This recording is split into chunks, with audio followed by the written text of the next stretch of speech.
El embalse El Yeso es un lugar de una belleza sobrecogedora. Es un lugar donde la hermosura expresa vida.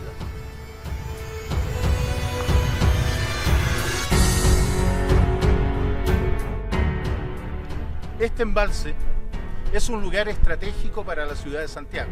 El abastecimiento de agua potable de alrededor de 7 millones de personas depende de esta infraestructura crítica.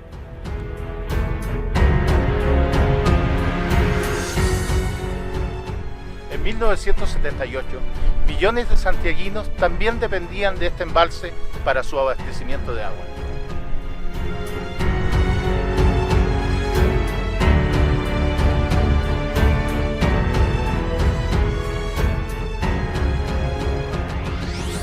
En la madrugada del 23 de diciembre, la atención de miles de chilenos y de muchas personas en el mundo estaba concentrada en las islas del Canal de Beagle. Iba a nacer el objetivo primario de una invasión de las Fuerzas Armadas argentinas a territorio chileno. Pero solo después de 40 años se ha venido hablando con claridad y extensión de la batalla por Santiago, la batalla por la capital de Chile, una batalla sangrienta y encarnizada que se habría librado casa por casa, barrio por barrio y calle por calle. Una batalla trágica que habría rayado en el exterminio.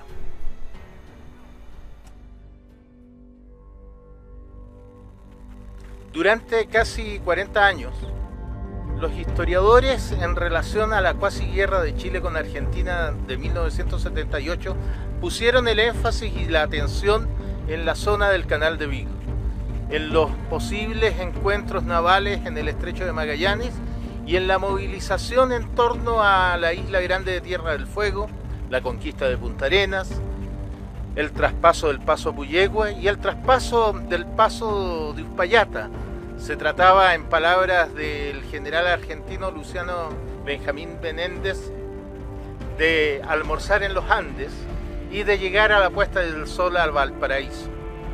Los historiadores hablaron de esas zonas de conflicto, la zona austral y dos corredores para cortar la continuidad territorial de Chile y obligarla a llevarla a una mesa de negociación en mejores condiciones y en mejores relaciones de fuerza en favor de Argentina.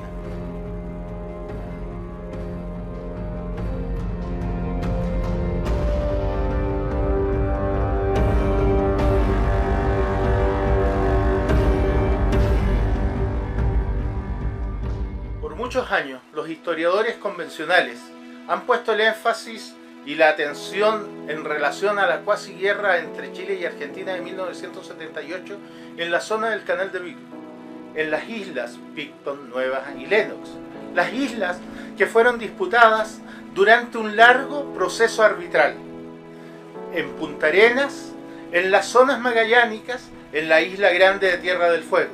Iba a ser lo que en la categoría chilena se denominaba el Teatro de Operaciones Austral.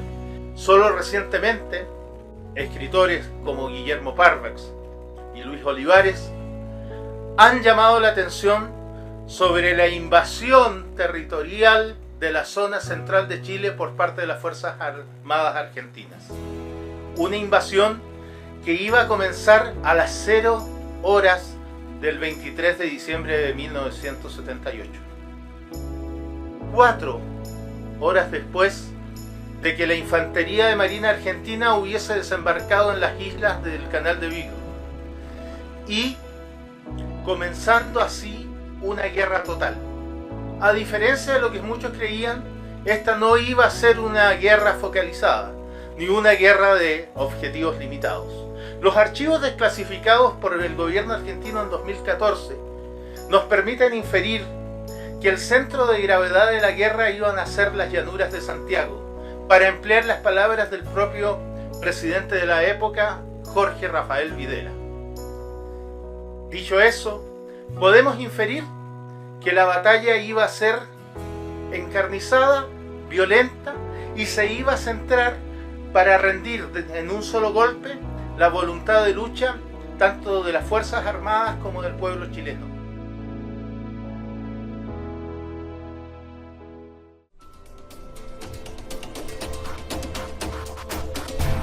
planes argentinos de la llamada Operación Soberanía contemplaban el ataque, el sometimiento y la rendición de la ciudad de Santiago. Una lucha encarnizada, una lucha de exterminio como es propio de todo combate urbano. Y esa lucha encarnizada de exterminio es la que nos permite inferir que este hermoso y tranquilizador paisaje iba a ser un objetivo para la captura por parte de las fuerzas invasoras. ¿Para qué? Para que mediante el corte del suministro de agua a la ciudad de Santiago o mediante su envenenamiento se debilitara la voluntad de lucha de los santiagueños.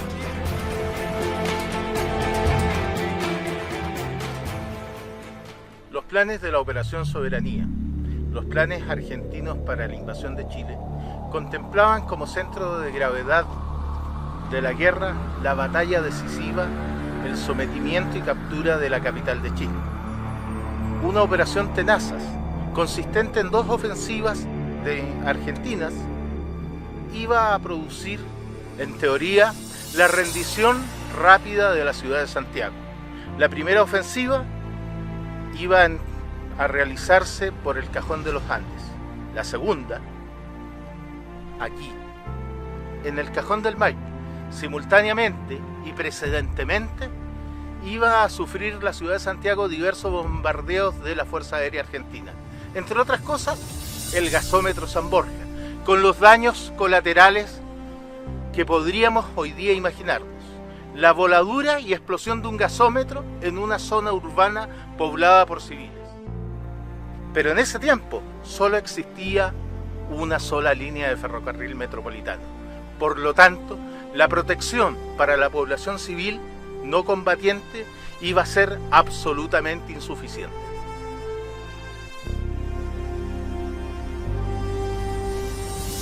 Afortunadamente, la madrugada del 23 de diciembre de 1978, para el bien de Chile y de Argentina y de sus futuras generaciones, la invasión no se produjo.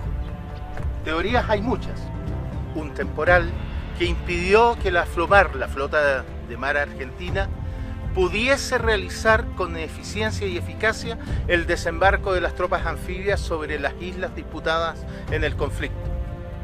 Otros señalan que eso dio pie, ese tiempo y ese espacio para la intervención de la mediación papal, garantizando de esa forma un espacio para construir la paz entre Chile y Argentina. La invasión finalmente no se produjo.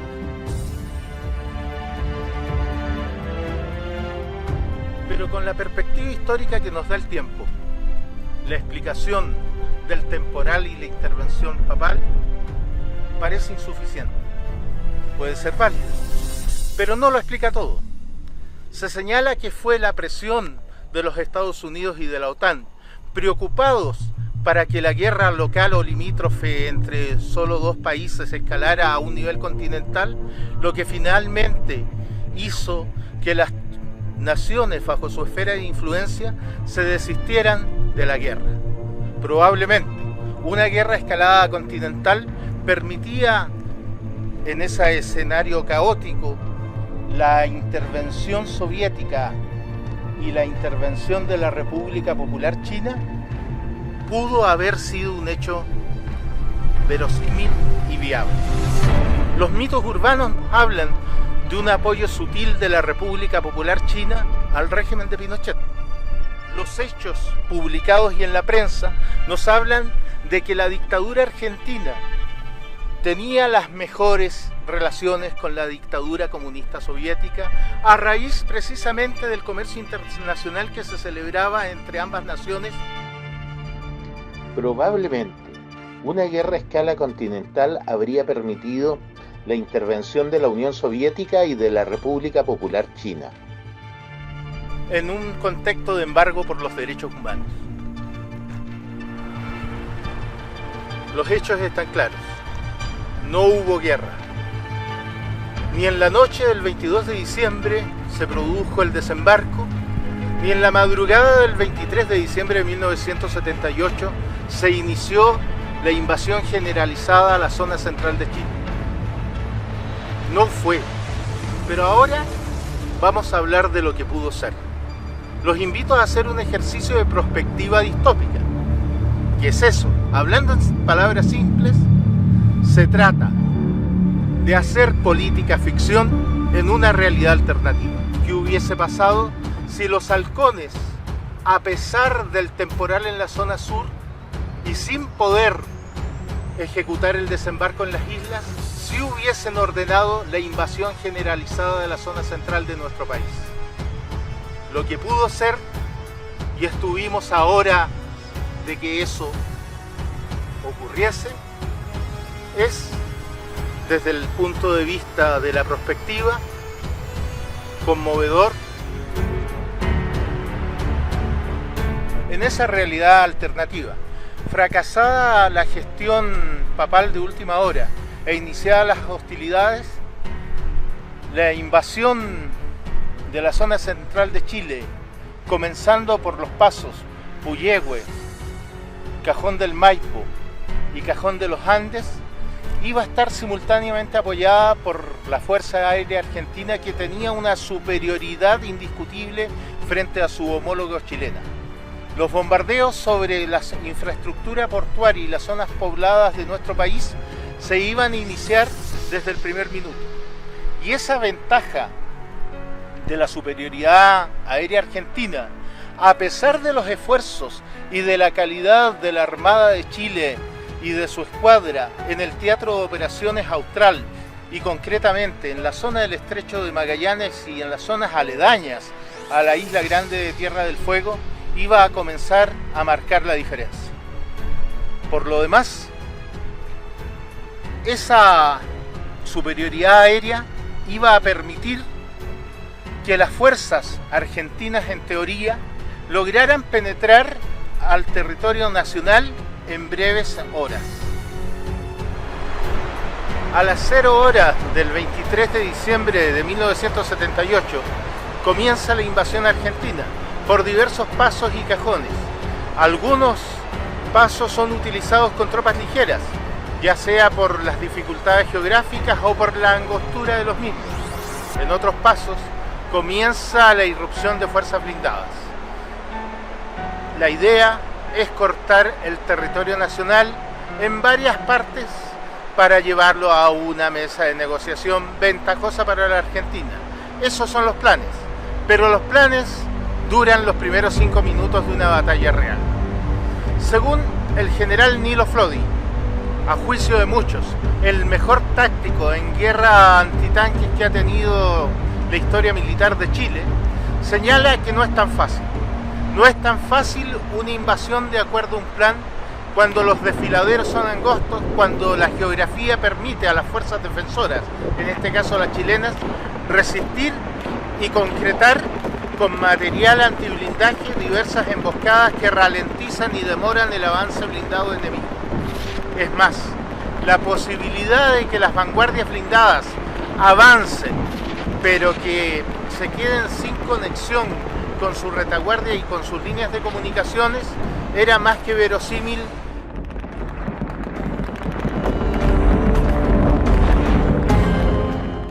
Las emboscadas antiblindaje en los desfiladeros iban a dañar a la vanguardia argentina blindada. Pero no solo eso. Una vez que estas vanguardias cruzaran los pasos, los derrumbes provocados por explosiones de ingenieros chilenos iban a permitir aislar al grueso del ejército argentino de sus líneas de abastecimiento y sobre todo de sus centros de apoyo en la retaguardia.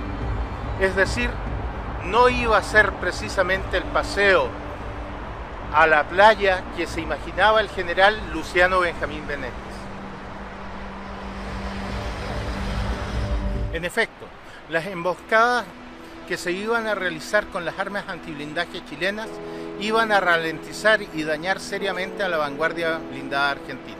Y una vez que la vanguardia y el grueso del ejército argentino hubiese traspasado los pasos cordilleranos, explosiones habrían provocado derrumbes cortándole la retaguardia y cortándoles las líneas de comunicación con respecto a sus puestos de mando y control. Ingenieros militares chilenos estaban preposicionados para precisamente hacer inviable una retirada y permitir un ataque sobre fuerzas argentinas que habrían quedado aisladas de su retaguardia, de sus líneas de abastecimiento y de sus mandos de centro y control. Lo que permitiría a las fuerzas defensoras atacar a fuerzas argentinas ya aisladas de sus líneas de comunicación, de su retaguardia y de sus centros de mando y control. Complementando la táctica antiblindaje del general Nilo Flodi, fuerzas chilenas iban a hacer estallar el túnel internacional de los Andes. Se iba a bloquear las cuevas y Uspallata para el avance rápido y efectivo de las fuerzas invasoras. Echaba por los suelos la victoria rápida con la cual soñaba el general Luciano Benjamín Menéndez. Y es en esta etapa del desarrollo de las operaciones bélicas cuando nos enfrentamos a un punto de bifurcación. Si las Fuerzas Armadas argentinas no hubiesen podido pasar el grueso de su ejército al territorio chileno, es en este minuto en que comenzaría la contraofensiva chilena por el norte y por la isla grande de Tierra del Fuego, mientras los organismos internacionales habrían intervenido llamando a la mesa de negociaciones e iniciando un proceso de canje territorial. Pero por el contrario, si el punto de bifurcación hubiese derivado al éxito inicial del plan argentino y las Fuerzas Armadas argentinas, o la totalidad o la gran mayoría de los medios bélicos argentinos hubiesen logrado llegar a los suburbios del Gran Santiago, estaríamos frente a una situación distinta. Una situación desesperada, donde la lucha sangrienta y encarnizada sería un esfuerzo de todos los ciudadanos, ciudadanos con uniforme y ciudadanos sin uniforme. Se habla en la época de rumores de colaboración entre el ejército de Chile en la zona y organizaciones paramilitares de izquierda, una alianza puntual encaminada a demorar el paso de las fuerzas invasoras argentinas, que descendiendo desde el Cajón del Maipo habrían tratado de ingresar por los ejes Concha y Toro, Vicuña Maquena, Las Industrias y Santa Rosa. Todo esfuerzo habría significado muy poco para la defensa de una gran urbe con pocos medios, pero sin duda habría sido una lucha de exterminio y sangrienta. Todas las experiencias de combates urbanos, desde la batalla de Stalingrado hasta las batallas por las urbes en Siria e Irak, nos han traído como conclusión que las bajas son enormes. La lucha es dificultosa y es lenta, y sobre todo involucra a toda la población. En el momento de la confirmación de que se lucha en los suburbios de Santiago, se activan las alarmas para la comunidad internacional y sobre todo se activan las alarmas y los avisos para los países vecinos que estaban expectantes esperando el desarrollo de las operaciones bélicas. Sin lugar a dudas, el gobierno del Perú, que ya el 15 de diciembre había dictado una movilización general, había cerrado el aeropuerto Jorge Chávez y ahí había ordenado el traslado de su flota hacia el sur, habría comenzado también la invasión. Bolivia muy fácilmente se habría plegado. Ya hay confirmación de una coordinación militar entre Perú y Bolivia por esas fechas, concordante con los acontecimientos de la escalada de la tensión vecinal. La invasión peruana, reforzada por Bolivia, viene a complementar la invasión precedente de las Fuerzas Armadas argentinas, concretando de esta forma la peor pesadilla de las Fuerzas Armadas chilenas, la temida HB3, la hipótesis vecinal número 3, consistente en el ataque simultáneo de los tres vecinos sobre Chile, un país que carece de profundidad estratégica. Ese es el mayor quebradero de los estrategas. Un país sin profundidad estratégica carece de territorio suficiente para reorganizar su logística, posicionar sus reservas y tener una capacidad de maniobra estratégica que le permita una contraofensiva coherente y suficiente. De acuerdo al historiador Rafael Mellafe, en ese escenario, la escalada habría crecido a niveles continentales. Se habría producido exactamente la posibilidad que Estados Unidos y la OTAN tanto temían, Una guerra de tales proporciones que habría permitido que potencias extracontinentales como la República Popular China y la Unión de Repúblicas Socialistas Soviéticas hubiesen tenido una mayor injerencia. No decimos tropas, pero sí decimos apoyo logístico y apoyo en asesores. Eso significaba que era muy probable que en la frontera norte del Perú se comenzara a movilizar las tropas ecuatorianas. Recordemos que en la década de los 90 del siglo XX, una vez más, hubo una guerra fronteriza entre el Ecuador y el Perú. En el lado este del continente sudamericano, Brasil, que ya había advertido a través de medios de prensa oficiosos en octubre del año 78, y me refiero al periódico Jornal de Brasil, sobre las tendencias expansionistas argentinas y la voluntad brasileña de no permitir una escalada militar, había ya comenzado a movilizar sus fuerzas blindadas en torno al Mato Grosso, mirando hacia las provincias argentinas limítrofes. Eso es un hecho. El desarrollo prospectivo hipotético es que efectivamente Brasil, al igual que Ecuador, se habrían involucrado. Es por ello que estamos frente a una guerra sudamericana, con posibilidades, insisto, de injerencia de potencias extracontinentales. Ya deja de ser la pesadilla estratégica de Chile y se convierte en la pesadilla estratégica de la OTAN. Este programa trata sobre lo que pudo ser. Lo que fue, según la historia oficial, hubo el milagro de un temporal que permitió la intervención papal. Pero no somos ingenuos, somos adultos. Esa respuesta histórica, con la perspectiva de los años, no resulta suficiente. Es el temor estadounidense a una escalada de guerra continental que permitiera la intervención directa o indirecta de la República Popular China y de la Unión Soviética, lo que motivó la presión sobre sus zonas de influencia para impedir una escalada bélica. Pero estamos diciendo lo que pudo ser. ¿Y qué pudo ser de haberse concretado las operaciones bélicas? Me vienen a las memorias las palabras del canciller de la época, el ministro de Relaciones Exteriores de Chile, Hernán Cubillos.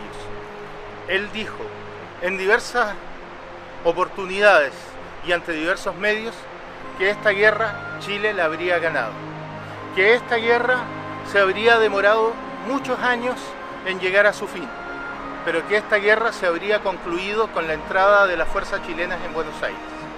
Y yo agregaría, y con ambos países reducidos a la edad de piedra.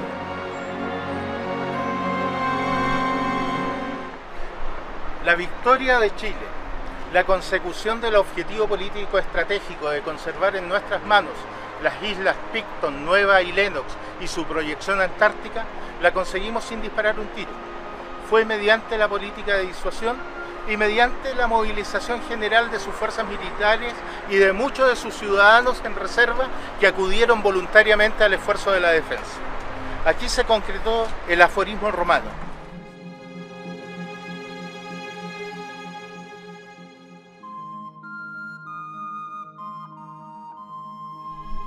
con sus aguas color turquesa o esmeralda, el paisaje es hermoso y sobrecogedor, y gracias a la política de disuasión sigue siendo nuestro.